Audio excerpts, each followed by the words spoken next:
दुनिया इस वक्त बारूद के ढेर पर खड़ी है। कहीं ईरान और अमेरिका के बीच डील की कोशिशें तेज हो रही हैं, तो कहीं ट्रंप खुलेआम धमकी दे रहे हैं। इजराइल हर कदम पर अमेरिका के साथ खड़ा होता हुआ दिखता है।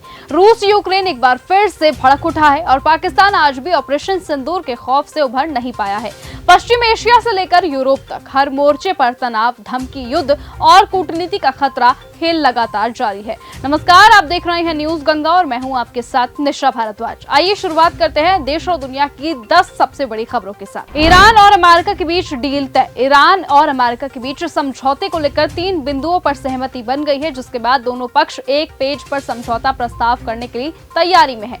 ईरान से फाइनल जवाब आने के बाद इसको लेकर दोनों देशों के डेलीगेशन आमने सामने आकर बैठक करेंगे और इस बार बैठक इस्लामाबाद की जगह जिनेवा में हो सकती है। इसके 2 संकेत भी मिले हैं। दरअसल ईरान की कोशिशें इस्लामाबाद की जगह जिनेवा में बैठक करने की है। जंग से पहले भी समझौते को लेकर जिनेवा में ही बैठक प्रस्तावित थी, लेकिन उससे पहले ही अमेरिका ने ईरान पर हमला कर दिया था। ईरान के सामने ट्रंप ने किया सरेंडर। अमेरिका ने बुधवार को ईरान के सामने युद्ध विराम के खिलाफ एक नया प्रस्ताव रखा। इससे पहले रक्षा मंत्री हेगसेथ और जनरल डेन केन ने प्रेस कॉन्फ्रेंस की थी और इसी दौरान अमेरिकी पत्रकार और न्यूज मैक्स के रिपोर्टर ने हेगसेथ से कहा था कि ट्रंप ने ईरान के सामने क्या सरेंडर कर दिया है। पत्रकार ने इसके लिए सबूत सामने रखा था। रिपोर्टर के मुताबिक 28 फरवरी को ट्रंप ने पोस्ट किया कि हम जल्द ही ईरान की सत्ता को उखाड़ फेंकेंगे और उन्होंने आम नागरिकों से इसके लिए तैयार रहने को भी कहा था। ट्रंप ने समर्थकों को दिया भरोसा। पश्चिम एशिया में 28 फरवरी से शुरू हुई जंग फिलहाल युद्ध विराम की छाव में है। पर्दे के पीछे से अमेरिका ईरान के बीच बातचीत के प्रयास किए जा रहे हैं।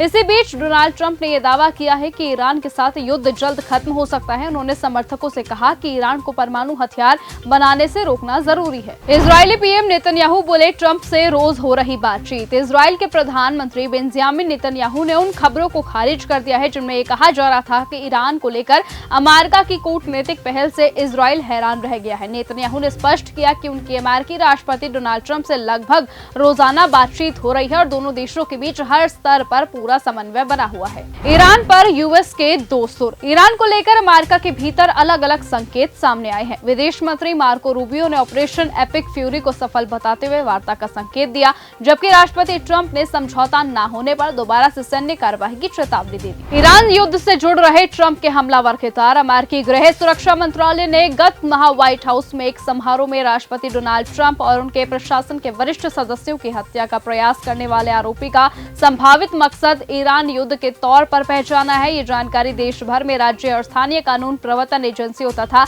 अन्य संघीय एजेंसियों को भेजी गई एक खुफिया रिपोर्ट में दी गई है। रूस यूक्रेन में फिर बढ़ा तनाव। यूक्रेन के एक तरफा युद्ध विराम के बावजूद रूस ने रात भर ड्रोन और मिसाइलें हमले जारी रखे, जिससे संघर्ष और ज्यादा तेज हो गया। यूक्रेनी अधिकारियों के अनुसार इन हमलों में कई नागरिकों की जान चली गई और दर्जनों भर लोग घायल हुए हैं। वहीं रूसी रक्षा मंत्रालय ने यह दावा किया है कि यूक्रेन ने खुद अपने युद्ध विराम का पालन नहीं किया। शांति वार्ता के बीच ट्रंप ने ईरान को दी धमकी। अमेरिकी राष्ट्रपति डोनाल्ड ट्रंप ने कहा कि ईरान समझौता करने के लिए बेताब है। उन्होंने यह दावा किया कि ईरान की सैन्य शक्ति और नेतृत्व खत्म हो चुका है। ट्रंप ने साफ कहा कि वो ईरान को परमाणु हथियार नहीं बनाने देंगे। नौसेना की घेराबंदी से ईरान का व्यापार रुक गया है और जल्द ही समझौता हो सकता है। ईरान के उप विदेश मंत्री आएंगे भारत। ईरानी सूत्रों के हवाले से खबर सामने आई है कि ईरान के उप विदेश मंत्री नई दिल्ली में होने वाले ब्रिक्स शिखर सम्मेलन में शामिल होने के लिए भारत आ सकते हैं। ऑपरेशन सिंदूर के 1 साल बाद भी सदमे में पाकिस्तान। ऑपरेशन सिंदूर को हुए अब 1 साल का समय लगभग बीत चुका है। तो एक तरफ उसके बड़े बड़े आतंकी अंडरग्राउंड है, तो वहीं दूसरी तरफ पाकिस्तान